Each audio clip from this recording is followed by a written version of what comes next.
ಪ್ರಿಯರಾದವರೇ, ಯೇಸುಕ್ರಿಸ್ತನ ನಾಮದಲ್ಲಿ ನಿಮಗೆ ನನ್ನ ಪ್ರೀತಿಯ ವಂದನೆಗಳು. ಹೇಗಿದ್ದೀರಾ? ಚೆನ್ನಾಗಿದ್ದೀರಾ? ಸಂತೋಷವಾಗಿ ಇದ್ದೀರಾ? ಅನುದಿನವೂ ಆತನ ಕೃಪೆಯು ಹೊಸದಾಗಿದೆ.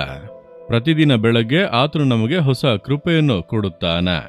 ಆದ್ದರಿಂದ ಈ ದಿವಸ ನಿಮಗೆ ಯಾವ ಕೃಪೆ ಬೇಕು ಎಂಬುದಾಗಿ ಆತನಿಗೆ ಗೊತ್ತು. ಪ್ರತಿದಿನವೂ ಹೊಸ ಹೊಸ ಕೃಪೆಯನ್ನು ಕೊಟ್ಟು ನಮ್ಮನ್ನು ಮುನ್ನಡೆಸುತ್ತಾನೆ. ಯಾಕೆಂದರೆ ಯಾವ ದಿನ ಯಾವ ಸಮಸ್ಯೆ ಬರುತ್ತದೆ ಎಂಬುದಾಗಿ ನಮಗೆ ಗೊತ್ತಿಲ್ಲ, ಆತನಿಗೆ ಗೊತ್ತು. ಈ ದಿನ ನಿಮಗೆ ಏನು ಅವಶ್ಯ ಎಂಬುದಾಗಿ ನಿಮಗೆ ಕೂಡ ಗೊತ್ತಿಲ್ಲ, ಆತನಿಗೆ ಗೊತ್ತು. ಆತನು ನಿಮ್ಮನ್ನು ಸೃಷ್ಟಿಸಿದವನು, ನಿಮ್ಮನ್ನು ಪ್ರೀತಿಸುವವನು, ನಿಮ್ಮನ್ನು ಅದ್ಭುತವಾಗಿ ನಡೆಸುತ್ತಾನೆ. ಸರಿನಾ? ಪ್ರತಿನಿತ್ಯ ಒಂದೊಂದು ವಾಕ್ಯಗಳ ಮೂಲಕ ಆತನು ಮಾತನಾಡುತ್ತಾನಲ್ಲವಾ? ಇಂದು ಏನು ಹೇಳುತ್ತಾನೆ ನೋಡೋಣವಾ? ಸತ್ಯವೇದದಲ್ಲಿ ಏಷಾಯ 54ನೇ ಅಧ್ಯಾಯ 4ನೇ ವಾಕ್ಯ. ಹೆದರಬೇಡ, ನಿನಗೆ ಅವಮಾನವಾಗುವುದಿಲ್ಲ, ನಾಚಿಕೆ ಪಡದಿರು, ನಿನಗೆ ಆಶಾಭಂಗವಾಗದು. ದೇವರು ಹೇಳುತ್ತಾರೆ, ನನ್ನ ಮಗನೇ ಮಗಳೇ, ನೀನು ಹೆದರಬೇಡ, ನಿನಗೆ ಅವಮಾನವಾಗುವುದಿಲ್ಲ ಎಂದು ದೇವರು ನಿಮ್ಮನ್ನು ನೋಡಿ ಹೇಳುತ್ತಾರೆ. ಯಾವುದೋ ಒಂದು ಕಾರ್ಯದಲ್ಲಿ ನಾನು ಅವಮಾನ ಪಡುತ್ತೇನೋ ಎಂದು ಅಂದುಕೊಳ್ಳುತ್ತೀರಿ.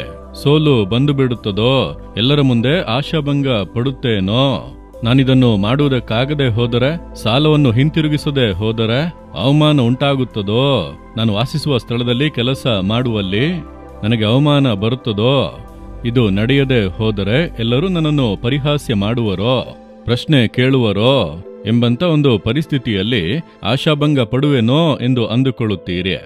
ದೇವರು ಹೇಳುತ್ತಾರೆ, ಭಯಪಡಬೇಡ, ನೀನು ಆಶಾಭಂಗ ಪಡುವುದಿಲ್ಲ.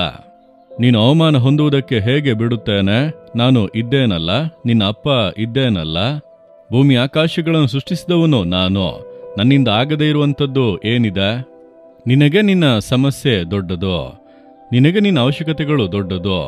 ಆದರೆ ನನ್ನ ಮುಂದೆ ನಿನ್ನ ಅವಶ್ಯಕತೆಗಳು ಏನೂ ಅಲ್ಲ, ನಿನ್ನ ಸಮಸ್ಯೆಗಳು ಏನೂ ಅಲ್ಲ. ನಾನು ಅದ್ಭುತಗಳನ್ನು ಮಾಡುವ ದೇವರು ಎಂದು ದೇವರು ಹೇಳುತ್ತಾರೆ. ಆಶಾಭಂಗ ಪಡಲು ಬಿಡುವರ? ಬಿಡುವುದಿಲ್ಲ.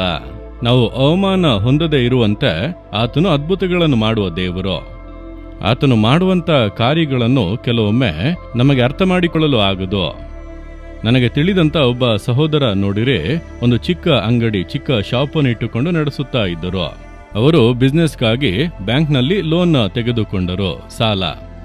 ಆಗ ಶ್ಯೂರಿಟಿ ಕೊಡಬೇಕಲ್ಲ, ಅದಕ್ಕೆ ತನ್ನ ಮನೆಯ ಪತ್ರವನ್ನು ಕೊಟ್ಟು ಸಾಲ ಪಡೆದುಕೊಂಡಿದ್ದರು.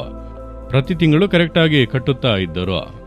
ಸ್ವಲ್ಪ ದಿನಗಳಲ್ಲಿ ಬಿಸ್ನೆಸ್ನಲ್ಲಿ ಸ್ವಲ್ಪ ಏರುಪೇರೆಲ್ಲ ಆಯಿತು. ಆದ್ದರಿಂದ ಸ್ವಲ್ಪ ತಿಂಗಳು ಕಂತುಗಳನ್ನು ಕಟ್ಟಲಾಗದೇ ಇರುವ ಪರಿಸ್ಥಿತಿ. ಇವರಿಗೆ ಮನಸ್ಸಿಗೆ ಬಹಳ ಕಷ್ಟ. ದೇವರ ಮುಂದೆ ಪ್ರಾರ್ಥನೆ ಮಾಡಿದರು, ನನಗೆ ಕಂತನ್ನು ಕಟ್ಟುವುದಕ್ಕಾಗುತ್ತಿಲ್ಲ, ಎನಿಟೈಮ್ ಬ್ಯಾಂಕಿಂದ ಬಂದು ಮನೆಯನ್ನು ಜಪ್ತಿ ಮಾಡಿಬಿಡುತ್ತಾರಲ್ಲ ಎಂಬಂತ ಒಂದು ಭಯ. ಆಗ ಅಂಗಡಿ ನಡೆಸುವಂತ ಎಲ್ಲರ ಮಧ್ಯೆ ನಾನು ಅವಮಾನ ಹೊಂದುತ್ತೇನೋ? ನಾನು ನಿಮ್ಮನ್ನು ವಿಶ್ವಾಸಿಸುತ್ತೇನೆ, ಅಂಗಡಿಯಲ್ಲಿ ನಿಮ್ಮ ವಾಕ್ಯವನ್ನೆಲ್ಲ ಇಟ್ಟಿದ್ದೇನೆ, ನಾನು ನಿಮ್ಮನ್ನು ನಂಬುತ್ತೇನೆ. ಆದರೆ ಈಗ ಅವರು ಬ್ಯಾಂಕಿಗೆ ಹೋಗುವುದಿಲ್ಲ, ಬ್ಯಾಂಕ್ ಟ್ರಾನ್ಸಾಕ್ಷನ್ನೇ ನಿಲ್ಲಿಸಿಬಿಟ್ಟರು. ಹೋದರೆ ಕೇಳುತ್ತಾರಲ್ಲ, ಕಂತು ಕಟ್ಟಿಲ್ಲ, ಬಡ್ಡಿ ಕಟ್ಟಿಲ್ಲ, ಏನ್ ಮಾಡುತ್ತಿದ್ದೀರಿ ಎಂದು. ನಾನು ಆಶಾಭಂಗ ಪಡುತ್ತೇನೋ ಎಂಬುದಾಗಿ ಭಯಪಟ್ಟು ಇದ್ದರು.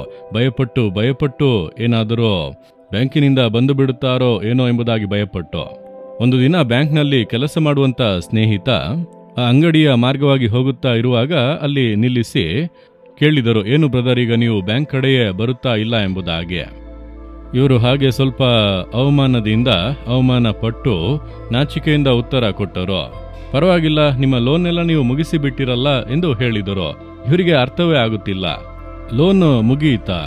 ಹೌದು, ನಿಮ್ಮ ಅಕೌಂಟ್ ಕ್ಲೋಸ್ ಆಯಿತು, ನಾನು ತಾನೇ ಅದನ್ನು ನೋಡುತ್ತೇನೆ, ಎಲ್ಲ ಲೋನನ್ನು ಕಟ್ಟಿ ತೀರಿಸಿದ್ದೀರಿ, ಮತ್ತೆ ಇನ್ನೇನು, ಬನ್ನಿ ಬೇಕಾದ್ರೆ ಇನ್ನೊಂದು ಲೋನನ್ನು ತೆಗೆದುಕೊಳ್ಳಿ ಎಂದು ಹೇಳಿದರು. ಇವರಿಗೇನು ತಿಳಿಯಲಿಲ್ಲ. ನಾನು ಹಣ ಕಟ್ಟಿಯೂ ಇಲ್ಲ, ಬ್ಯಾಂಕ್ ಕಡೆ ಹೋಗಿಯೇ ಎಷ್ಟೋ ತಿಂಗಳಾಯಿತು, ನಾನೇ ಭಯಪಟ್ಟು ಆಶಾಭಂಗ ಪಡುವೆನೋ, ಸಾಲವನ್ನು ತೀರಿಸಲಾಗದೆ ಅವಮಾನ ಪಡುವೆನೋ ಎಂದು ಕಂಗಾಲಾಗಿದ್ದೇನೆ, ಈ ರೀತಿ ಹೇಳುತ್ತಾರಲ್ಲ. ಆದ್ದರಿಂದ ಇದನ್ನು ಕನ್ಫರ್ಮ್ ಮಾಡಿಕೊಳ್ಳೋಣ ಎಂದು ಬ್ಯಾಂಕಿಗೆ ಹೋದರು. ಹೋಗಿ ಅಕೌಂಟ್ ತೋರಿಸಿ ನಾನು ಎಷ್ಟು ಹಣ ಕಟ್ಟಬೇಕು ಎಂಬುದಾಗಿ ಕೇಳಿದರು. ಅವರು ನೋಡಿ, ಎಲ್ಲವನ್ನು ಕಟ್ಟಿ ಆಯಿತಲ್ಲ, ಏನು ಕಟ್ಟಬೇಕಾಗಿಲ್ಲ. ಹೌದಾ? ನಾನು ಏನು ಕಟ್ಟೇ ಇಲ್ಲವಲ್ಲ, ನಾನು ಬಡ್ಡಿಯನ್ನು ಕೂಡ ಕಟ್ಟಿಲ್ಲ, ಮತ್ತೆ ಹೇಗೆ ಅಷ್ಟು ಸಾಲವನ್ನು ತೀರಿಸಿರುತ್ತೇನೆ ಎಂಬುದಾಗಿ ಯೋಚಿಸಿ ನೋಡುತ್ತಾರೆ. ಇಲ್ಲ, ನಿಮ್ಮ ಅಕೌಂಟೇ ಕ್ಲೋಸ್. ಯಾರು ಕಟ್ಟಿದ್ದು? ನಿಮ್ಮ ಹೆಸರಿನಲ್ಲಿ ಹಣ ಬಂದಾಯಿತು, ಲೋನ್ ಕಟ್ಟಿ ಆಯಿತು, ಅಕೌಂಟ್ ಕ್ಲೋಸ್. ಅವರು ಹೇಳಿದರು, ಬ್ರದರ್, ಇಂದಿನವರೆಗೂ ನನಗೆ ತಿಳಿಯದು ಯಾರು ಆ ಹಣವನ್ನು ಕಟ್ಟಿದರೋ, ಹೇಗೆ ಆ ಸಾಲ ತೀರಿತೆಂಬುದಾಗಿ ನನಗೆ ತಿಳಿಯದು. ಇಟ್ಸ್ ಎ ಮಿರಾಕಲ್, ಅದ್ಭುತ. ದೇವರು ನನ್ನನ್ನು ಅವಮಾನ ಪಡಲು ಬಿಡಲಿಲ್ಲ. ಏನ್ ನಡೆಯುತ್ತೆ ಎಂಬುದಾಗಿ ನನಗೆ ಇದುವರೆಗೂ ತಿಳಿಯದು. ಆದರೆ ಒಂದು ಗೊತ್ತು, ಒಂದು ಅದ್ಭುತ ನಡೆದಿದೆ. ನನಗಾಗಿ ಯೇಸು ಅದ್ಭುತ ಮಾಡಿ ನನ್ನ ಸಾಲವನ್ನು ತೀರಿಸಿ ಬಿಟ್ಟರು ಎಂಬುದಾಗಿ. ಪ್ರಕೃತಿಗೆ ಮೀರಿದಂಥ ಕಾರ್ಯಗಳನ್ನು ಆತನಿಂದ ಮಾಡಲು ಸಾಧ್ಯ. ಅದು ಹೇಗೆ ನಡೆಯುತ್ತೆ ಎಂಬುದಾಗಿ ನಮ್ಮಿಂದ ಅರ್ಥ ಮಾಡಿಕೊಳ್ಳಲು ಆಗದು. ಆದರೆ ಆತನು ಮಾಡುವನು. ನೀವು ನಂಬಿರಿ. ನಾನು ನಿನ್ನನ್ನು ಹೇಗೆ ಅವಮಾನ ಪಡುವುದಕ್ಕೆ ಬಿಡುವೆನೋ? ನೀ ನನ್ನ ಮಗು. ನನ್ನ ನೋಡಿ ಪ್ರಾರ್ಥಿಸುತ್ತೀಯಾ? ಆಶ್ರಯಿಸಿಕೊಂಡು ನಿಂತಿದ್ದೀಯಾ? ನನ್ನನ್ನು ಸಂತೋಷಪಡಿಸುವ ಜೀವಿತ ಜೀವಿಸುತ್ತಿದ್ದೀಯಾ? ನಾನು ಹೇಗೆ ನಿನ್ನನ್ನು ಆಶಾಭಂಗ ಪಡಲು ಬಿಡುವೆ? ಹಾಗಾದರೆ ನೀವು ಯಾವಾಗಲೂ ಕೂಡ ಯೇಸುವನ್ನು ಸಂತೋಷಪಡಿಸುವ ಜೀವಿತವನ್ನು ಜೀವಿಸಲು ಅರ್ಪಿಸಿಕೊಳ್ಳಬೇಕು.